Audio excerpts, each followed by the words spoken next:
આવતા વર્ષે નવા થશે. આ એક સતત પ્રક્રિયા છે ને, ચાલતી હોય છે ને. આમાં સરકાર પણ જે છે સતત ભણાવતી હોય છે. તેમ છતાં જે છે, જેવી રીતે ડીપીઓ સાહેબ કીધું છે, અમે જે છે ઓલરેડી એડવાન્સમાં પ્લાનિંગ દર વખતે કરીને સરકારશ્રીને મોકલતા હોઈએ છીએ. સરકારશ્રી પણ મંજૂર કરીને જે છે અમને આપતી હોય છે. એસએસએ મારફતે બધા ભણતા પણ હોઈએ છીએ. સાહેબ ડીપીઓ આવે જાય, ટીચર આવે બદલી જાય, ડીપીઓ સાહેબ આવે ને બદલી જાય, એનો કોઈ વાંધો નથી. આ ઓરડા નથી, ટીચર નથી, પુસ્તક નથી, એનું શું કેટલા દિવસમાં મળી જાય એ મને તમે કયો. હાલો મારે કેમ ત્યાં જવી ત્યારે ખબર પડે. નહીં તો તમે આવો, હું તમને વિડીયો બતાવું કે અહીંયા શું પરિસ્થિતિ છે. તમે સત્યારે ઊભા હો તો એ તમારે એનું નિરાકરણ લાવવું જોઈએ. થઈ જશે, કરી દઈશું, આટલા દિન થઈ જાય. એ તો અમે 2.5 વર્ષથી હું પહેલી વાર અહીંયા સભામાં આવ્યો ત્યારનો સાંભળું, પણ કોઈ જાતની કાર્યવાહી થતી નથી. લેટર જે છે ઉપર નીચે નહીં થઈ શકે છે. આપણે લેખિતમાં જવાબ આપી દીધો છે કે આપણે 7 તારીખ સુધીમાં કે મોડામાં 10 તારીખ સુધીમાં ચૂકવણું થઈ જશે. નહીં સમજી ગયો. પણ આ પછી આપણો બીજો કોઈ પ્રશ્ન હોય તો આપ લેખિતમાં આપો. કે લેખિતમાં આપણે પ્રશ્ન આપીએ ને આનો આપણે જવાબ મળી ગયો. કોઈ પ્રશ્ન નથી સાહેબ, અમે ખાલી મળી જશે. 10 દિવસમાં તમે આપી દો એટલે તમારો આભાર લ્યો. શબ્દોમાં કહી દો ભાઈ આની જ્યાં જ્યાં આવી તપાસ થાય ત્યાં તપાસ કરાવો. બરાબર.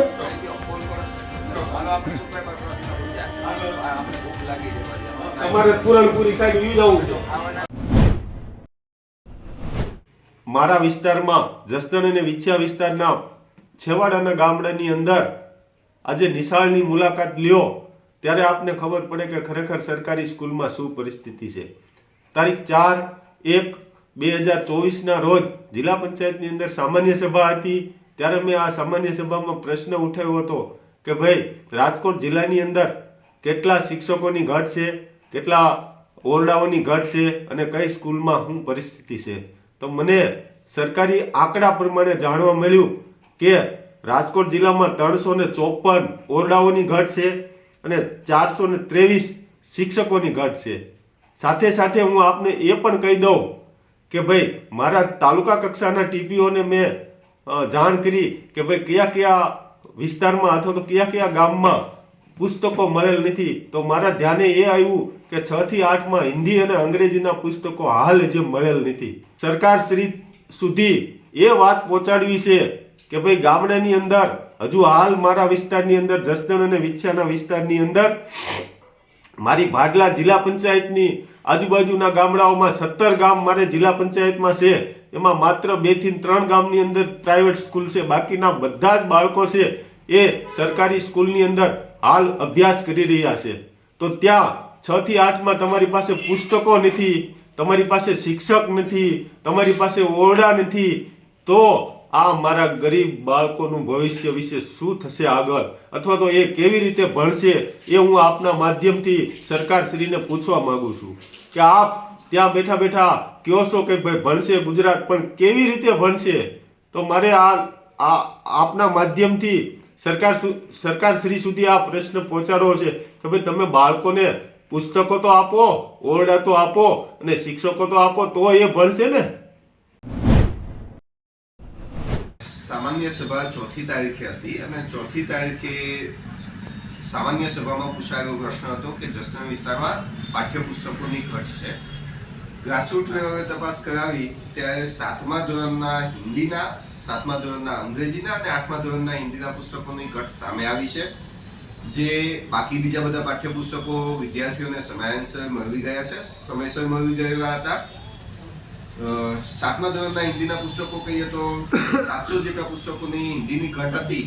પરંતુ આ ઘટ જે છે કોમ્યુનિકેશન ગેપના હિસાબે રહી જવા પામી હતી. જે તે સમયે તાલુકામાંથી પાઠ્યપુસ્તક મંડળ સાથે કોમ્યુનિકેટ કરી લેવામાં આવ્યું હોત તો એ પાઠ્યપુસ્તકો એમને ત્યાં પૂરા પડી ગયા હોત.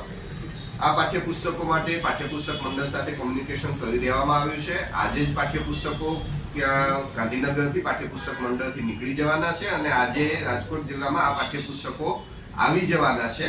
બીજા કેટલાક તાલુકાઓમાં પણ આ સંદર્ભે આપણે પૂછપરછ કરી અને માહિતી મંગાવી લીધેલી છે. બહુ નોમિનલ સંખ્યામાં એ પાઠ્યપુસ્તકો ઘટે છે. આજે બધા પાઠ્યપુસ્તકો આવી જશે અને 2 દિવસની અંદર તમામ શાળાઓમાં પૂરતા પુસ્તકો પહોંચી જવાના છે.